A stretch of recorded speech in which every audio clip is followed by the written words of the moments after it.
musí viesť negatívne detstvo k negatívnej dospelosti? Jerry.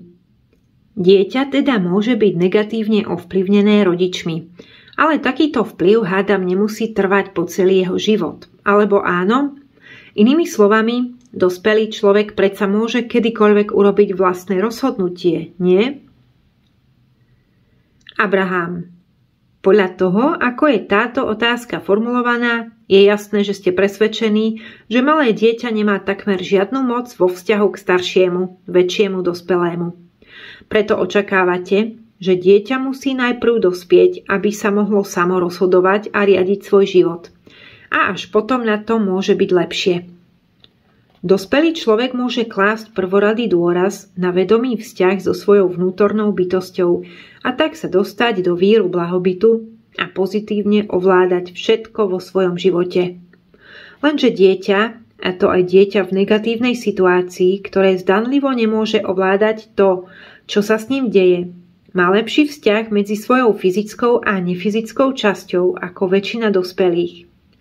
Inak povedané, u väčšiny ľudí vládne oveľa menší rozpor medzi ich dvomi vibračnými aspektmi v detstve, než v dospelosti, pretože časom si postupne zvykajú mať čoraz viac myšlienok plných odporu.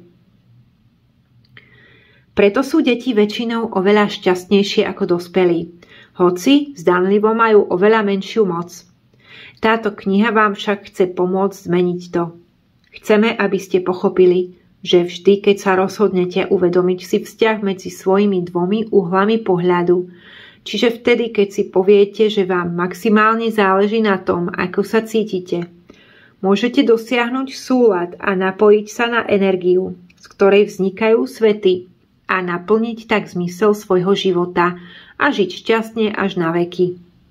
Pokiaľ sa však nerozhodnete udržiavať si súlad so zdrojom vo vašom vnútri, nebudete sa cítiť dobre.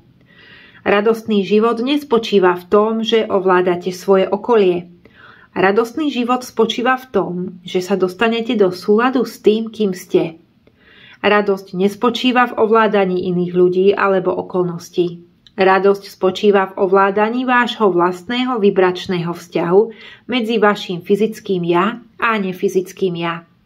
Radosť, láska, úspech, spokojnosť – to je súlad so zdrojom.